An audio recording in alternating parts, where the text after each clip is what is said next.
This is the last class of the Special 7. And, as you may find out, the subject is something that I never thought would be spoken before a group of this kind. Today we have a message addressed specifically to those among you, perhaps 5 of you, perhaps 10, certainly no more.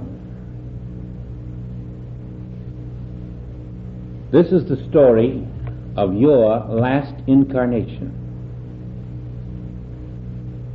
Our hope, of course, is that even those among us who are not ready for the last incarnation may benefit by hearing a message addressed to the higher level of consciousness by spirit. Because ultimately all of us will be taking this step.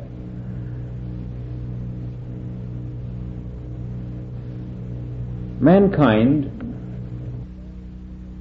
has always been a wanderer. He wanders through time and through space somewhat aimlessly. And the reason is that he is totally unaware of who he is. He does not know what his purpose is on the earth. He does not understand the nature of God, nor is he aware of the presence of God. And so he suffers needlessly and continues reaching out, always reaching to grasp something that ultimately appears as nothing more than a mirage. This has been the story of most of us through the centuries. And through all this confusion, this despair, very rarely does man seem to be able to determine what went wrong. What did he do that didn't work, and why? What can he do about it? What way of life should he follow? Where should he go? How can he find his fulfillment in this seeming chaos? And however earnest he may seek to find the truth, he's always reaching out with new hopes, trying to attain the fulfillment of new promises, always finding that at the end of the trail he has not really fulfilled his dreams. And the sad fact that we must all learn to face is that when we continue to do this,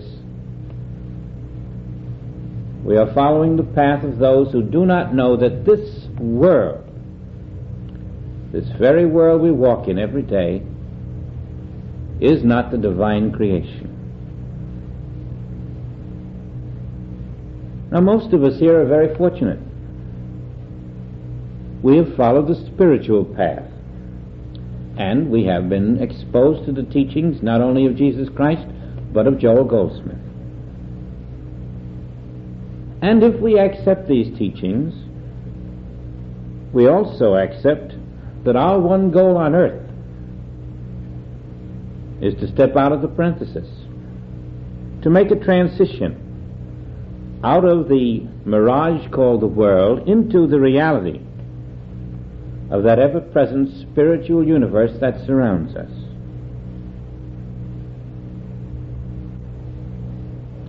So you might say that we have found answers. Answers that work. Answers that the entire world has actually been seeking all these centuries.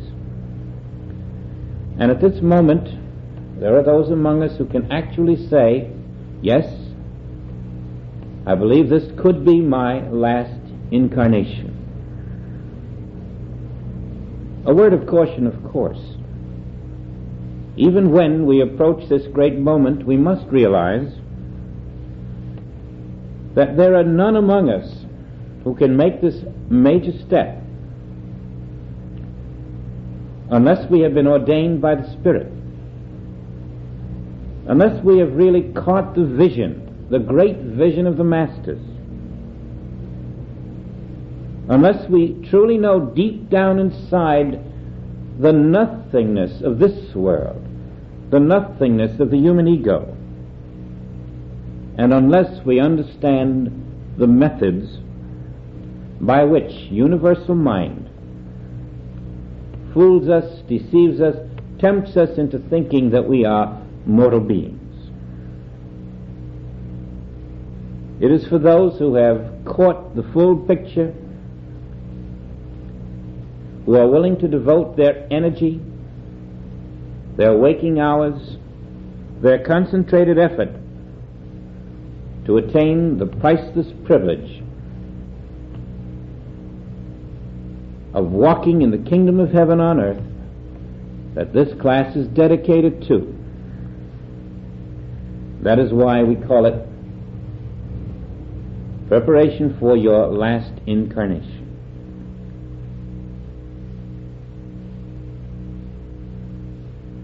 We have learned that this is the fourth world, and that our soul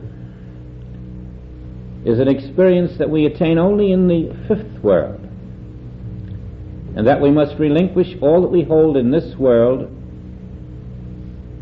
to enter the realm of the soul, which is the fifth world,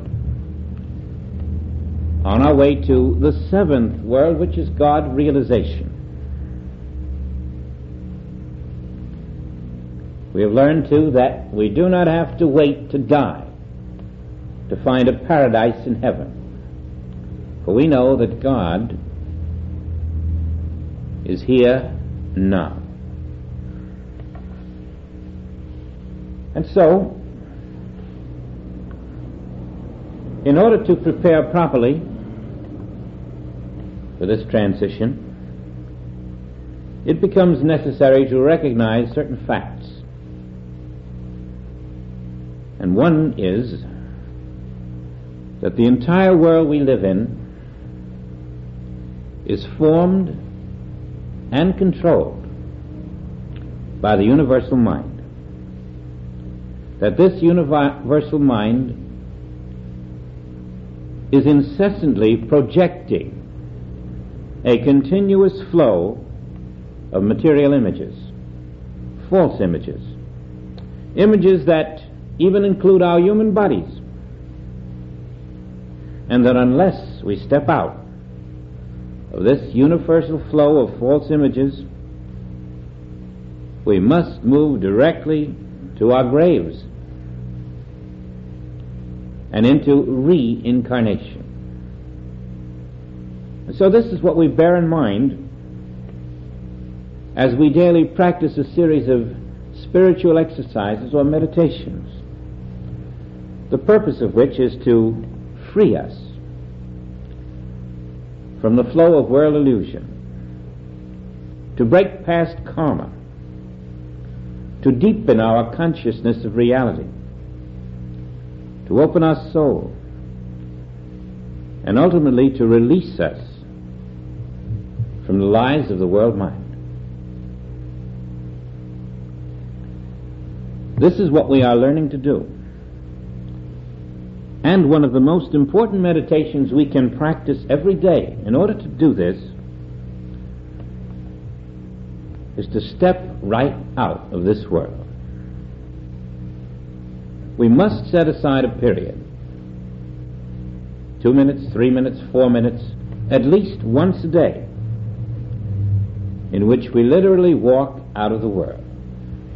Now let's see what that means. Together, let's try it. Let's step out of this world.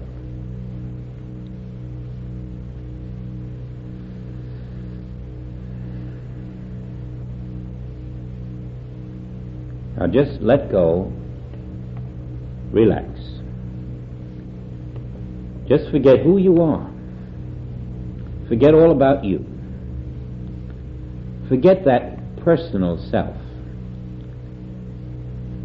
And forget everyone that you know.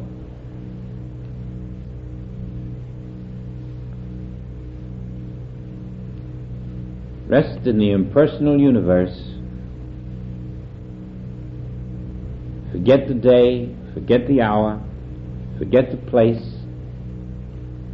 Drop all your responsibilities and cares. Let go of every desire. Just walk through the world knowing it isn't there.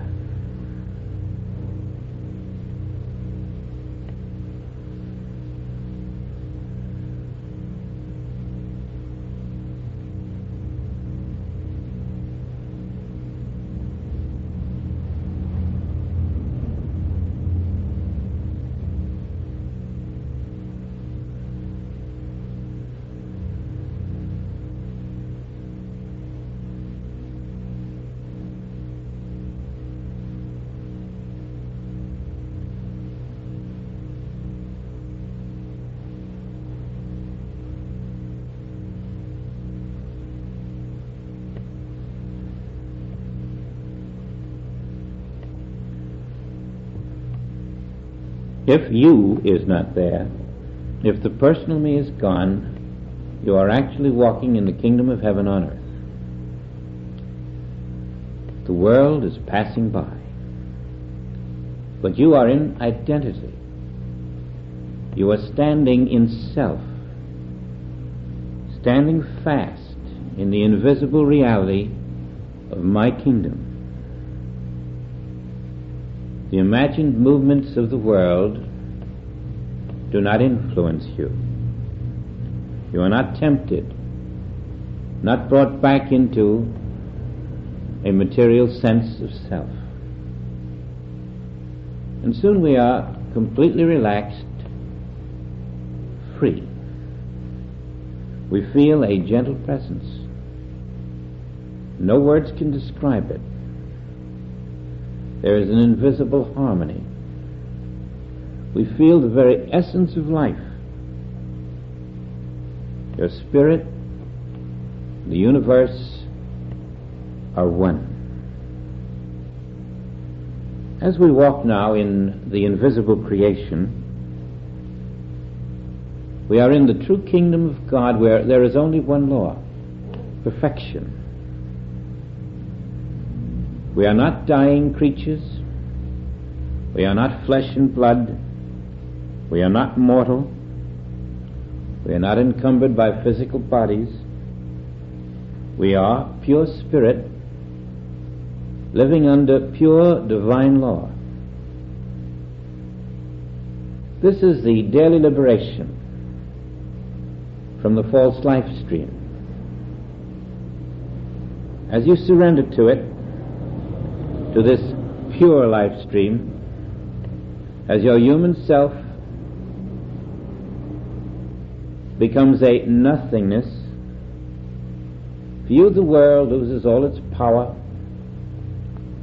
its false forms, its false substance,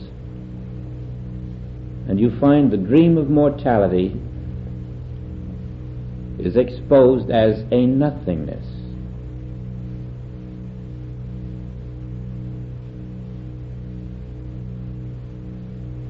Past karma fades away.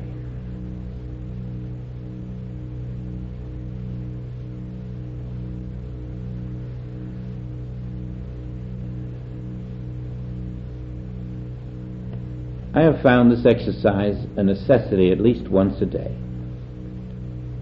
Sometimes 2, 3, 4 times a day. And as you practice it regularly, it isn't long before you realize that something very wonderful is happening to you. It may be the realization that you truly are a spiritual being. You are a purified vessel. And as this deepening breaks the false power of universal mind around you, you are taken right out of bondage to the evils of the world, out of the illusions of matter, out of karma, out of this human lifespan, out of the successive reincarnations back into the flesh, out of birth and out of death out of the world that is but a passing shadow. Actually, you witness a preview of your own transition, the beginning of the new consciousness which knows the Father aright. Now that's only one meditation. And the more you practice it, the more you realize that you have the capacity to step out of this world and to let the world pass by. It's a glorious feeling, a glorious release, and it opens the soul. Let the world pass by. As this new consciousness develops within you, and you set several periods aside every day, you'll find you actually feel the nothingness of the world. You feel your identity. And as this becomes firmly established, the false powers that had in some way threatened you day by day lose their capacity to make you respond. You truly know, I am walking in the invisible kingdom of heaven on earth now. This is that heaven. That's a liberating exercise, and I hope you begin to do it more frequently. Our next meditation is again a difficult one, even more difficult, but very necessary. Once you've established identity as spirit, once you have walked in the invisible kingdom of spirit right here where the world appears, then you must begin to expand your awareness of your identity. And the purpose of this next meditation is for you to know that you are the invisible self of everyone and everything that you see. Wherever you go, there the invisible self is you. And something extra in this meditation. This meditation is not complete until you, the viewer, and the object you view become one. Now dwell in silence a moment. You, the viewer, and the object you view must become one. That must become the way you walk through the world, looking at everything, knowing it is not there, it is I. We are one invisible self.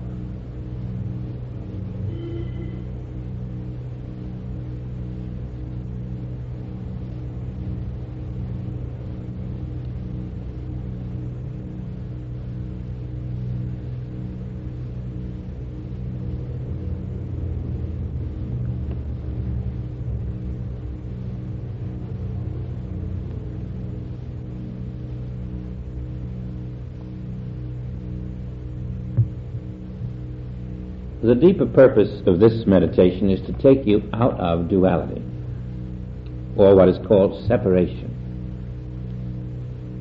This is an exercise in which you are no longer a person in a physical body, occupying a single spot at a special time, but rather you are now the spirit everywhere.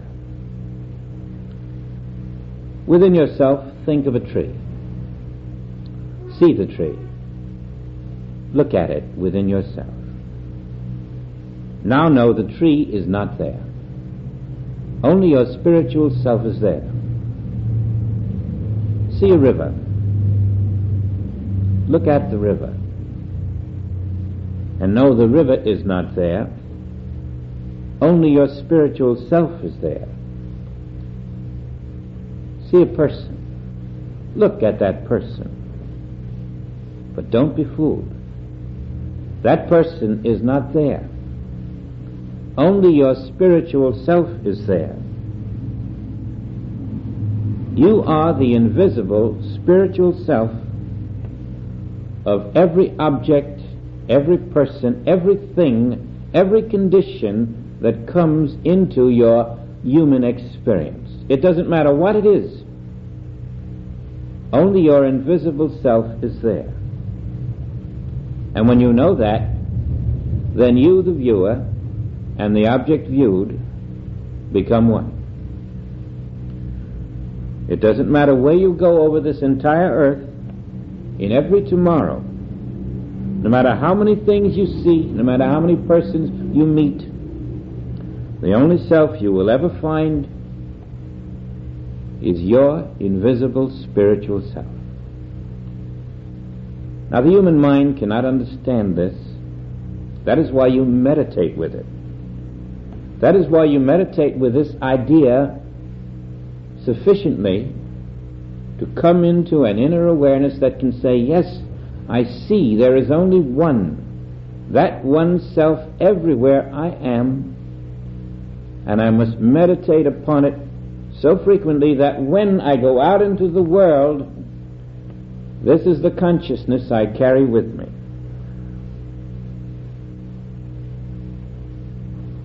Then it no longer is an exercise, but a realized state of awareness. And once this truth is established within you, once you can abide in it, once you can depend on it to be the truth, you will find that there is really no limitation to the rewards that flow into your life experience. Because when these false images are overcome by spiritual consciousness, divine images will take their place.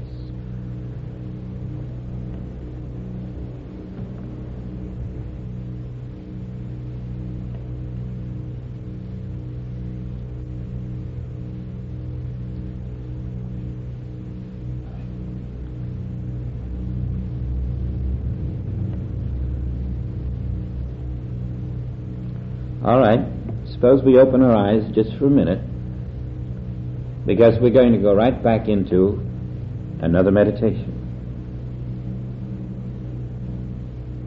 And I'd like you to see that this new subject for meditation is one that must become a regular part of your inner work.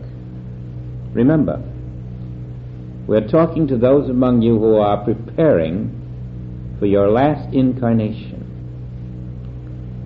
That means we can leave no stone unturned. We can leave no lie in our consciousness. We must completely move out of every human concept.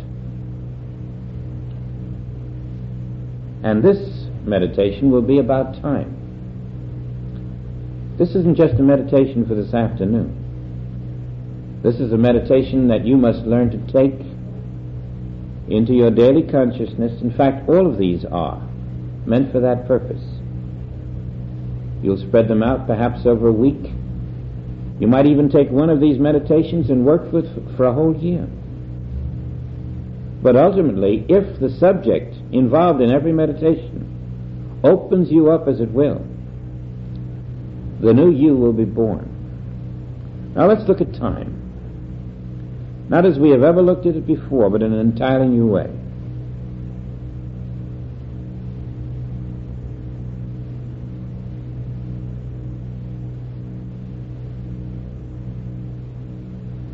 You know by now that future time is imaginary, that past time is imaginary, that all time is a myth. And yet mankind thinks that the future comes into the present, that tomorrow becomes today. Now there's no truth in that at all. There simply is no future time. Now many of you have wondered about your past lives. What did you do? Who were you? So forth. What you have not known is that the life you are living right now is one of your past lives. Your soul is moving through your complete past into the seventh heaven. And what you call tomorrow is actually part of your past. But it's that part of your past which you have not yet experienced. When you look in the mirror, you think you're looking at you, your present life, but you're not. You're looking at your past life. We are really reliving our past lives. The so-called future contains only your past. When tomorrow does come, you are going to experience another portion of your past, and so on until you finally graduate from the false images that universal mind has projected into and through your material senses. So in the same manner, universal mind projects false powers. You remember we used that example of the recording machine several weeks back? If someone points a gun at you, for example, and says, "Give me your money or I'll kill you," naturally you're frightened. But suppose by chance you were able to get a recording of the person's voice, and 5 days later you played it back. It wouldn't frighten you then. You'd say, "Why, that's only a recording. It isn't reality. There's no substance there. There's no power there to kill me. How can a voice kill me?" That's how you're going to see your present life someday. You will learn that the entire world of time is already past. It only appears to be happening now, but it isn't. It's a delayed broadcast, a replay. It's a replay of yesterday's words and yesterday's images brought to our so-called human attention now. Remember how we played blind man's buff when we were children? Somebody spun us around, blindfolded us, and spun us some more. And then finally someone shouted, "Now find me."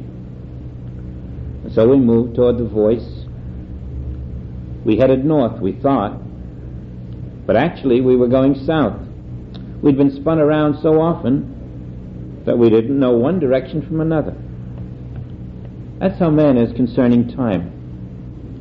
He's spun around, turned in the wrong direction. All of us, we've all placed our hopes in the future, haven't we? We say, "I hope someday to do this and someday to do that." But there is no future. God, Spirit, is eternal, already completed, already being all that Spirit is. Your complete self is already finished. It has no future. It is the infinite eternal now. So when tomorrow comes, that will not be the future. It will be the past, not the future. It will be the past that comes into our sense of the present. We've been labeling it wrong. All of our human life, we've been reliving our past, thinking that we were progressing into the future. And this is one of the major illusions of mortality. Know this, that everything in the world is past. The world itself is past. All suffering on the earth, though we think it happening now, is actually a happening in the past. All disease, all disasters, even death itself, is only happening in the past. It is simply impossible for you to die. You cannot die for one good reason. You already have died. Your death is in the past. And when tomorrow death finally comes to you or you or you, it won't matter.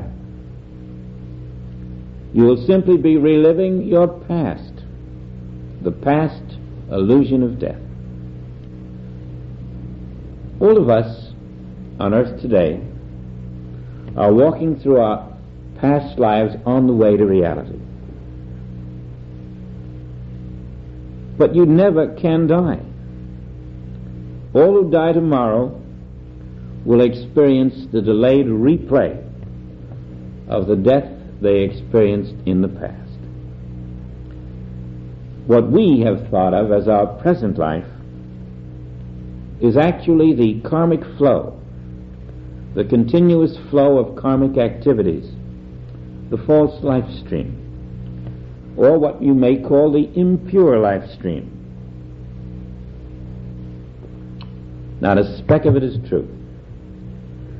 None of it is you. All of it is made up of impure images.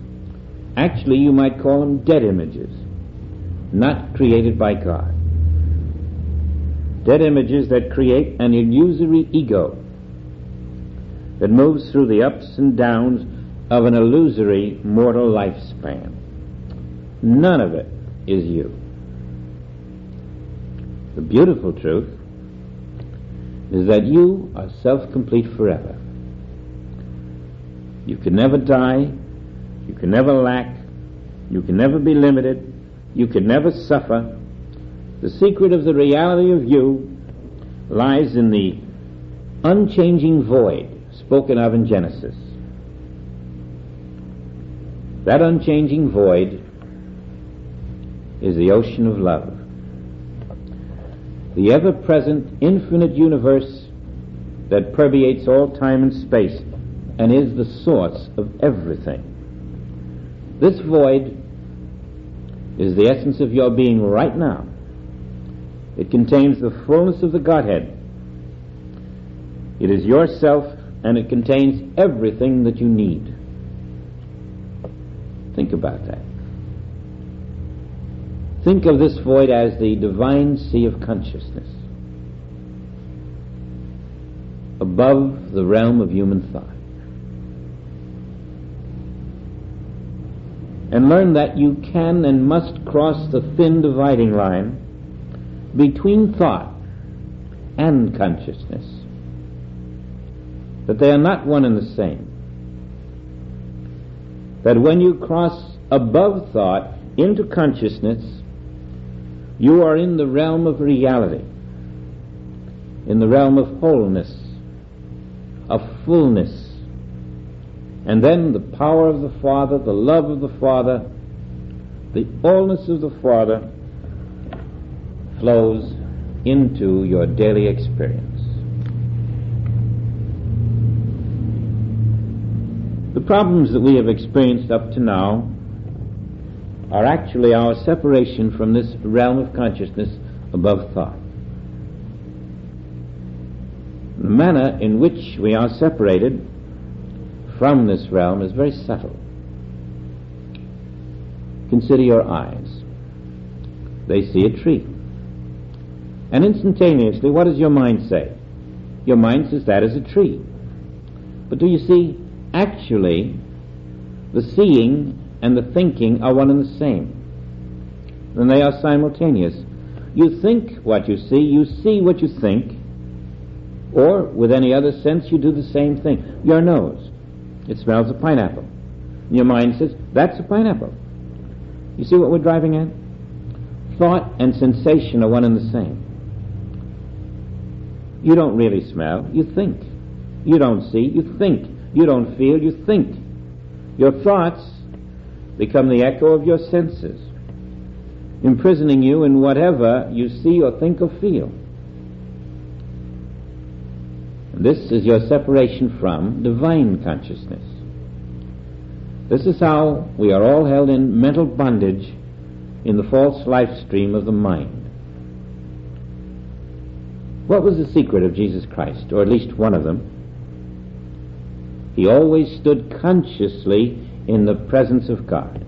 And so, he was fully conscious, not partially. He was out of human thought. He wasn't bound by the senses. He wasn't imprisoned by the invisible thought stream of this world. So he could say, all that the Father hath is mine. We are all self-complete too. But as long as we remain in human thought, in sense beliefs, we can only experience the good and the bad illusions of this world. It is only as we are still in the sense mind, refusing to honor all human thought, all sense thought, that we are able to rise into that area of consciousness beyond illusion. We stand then in the pure life stream and discover the great secret that never were we mortal, never were we material, never were we born of woman, never were we male or female, never did we live in a physical body. We are now what we always have been and ever will be, pure spirit. And we are ready to shed the last state of manifest illusion. That is where we rest in confidence. For we know that when we have attained self-control of all sense thought, that our soul automatically controls our visible life. We even can rise above the need for physical demonstrations, above the human habit of judging spiritual progress by material fruitage. We no longer need material evidence. We need no signs. In our spiritual, unseparated self, we are the law unto ourselves, no longer reliving the past, no longer hoping for a better future, but instead we are witnessing our own infinite self. We are watching truth externalized as harmony, peace, fulfillment. We are truly preparing for our last incarnation.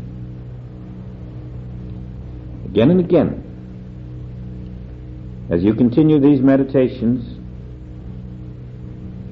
expanding them into more frequent periods during the day,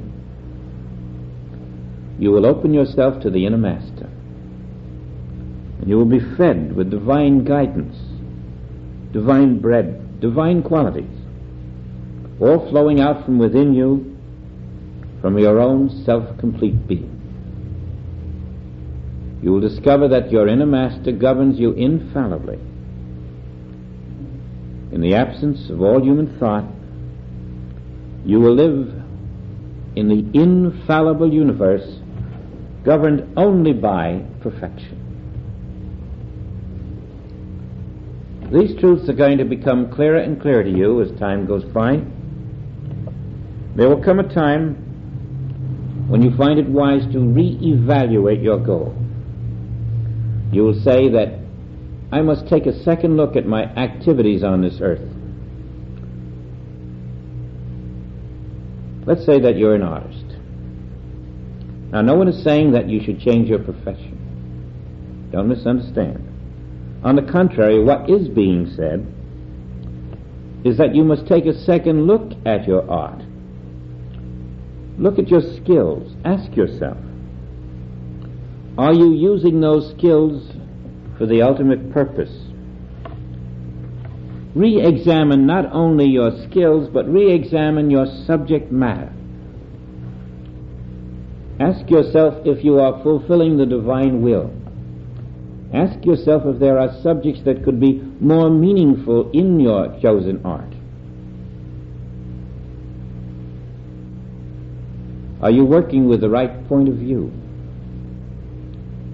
And no matter what endeavor you may be in, whether it's art or business or some other profession,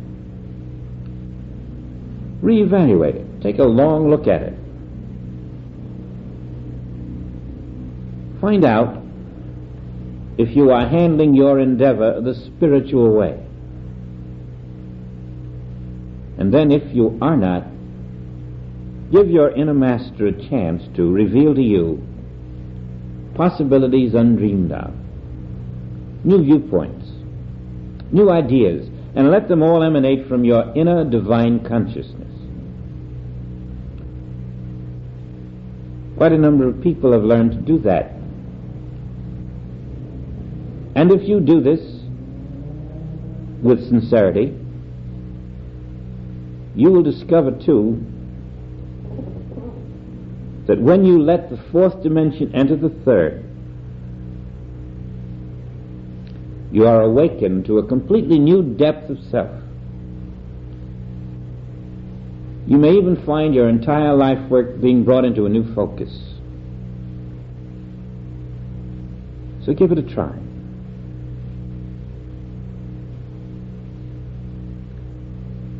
Let spirit fulfill your daily work.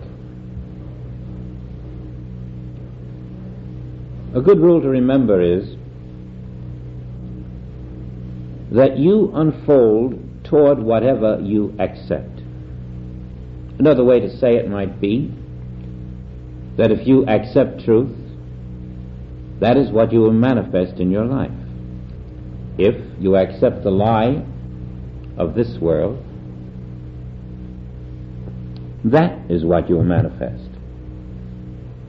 And so if your thought emanates not from this world but from the divine life stream or divine consciousness, you will not externalize the impurities of this world. And your preparation for the last incarnation will reach a new pinnacle. Now these are but some of the exercises that we have found very necessary in our daily work. Some of them may be more important to you than others, and this will vary depending on where you are and who you are.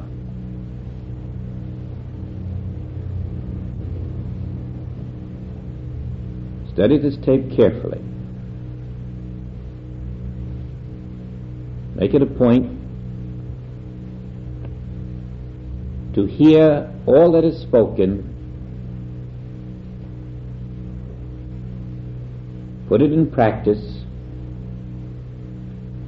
and I can assure you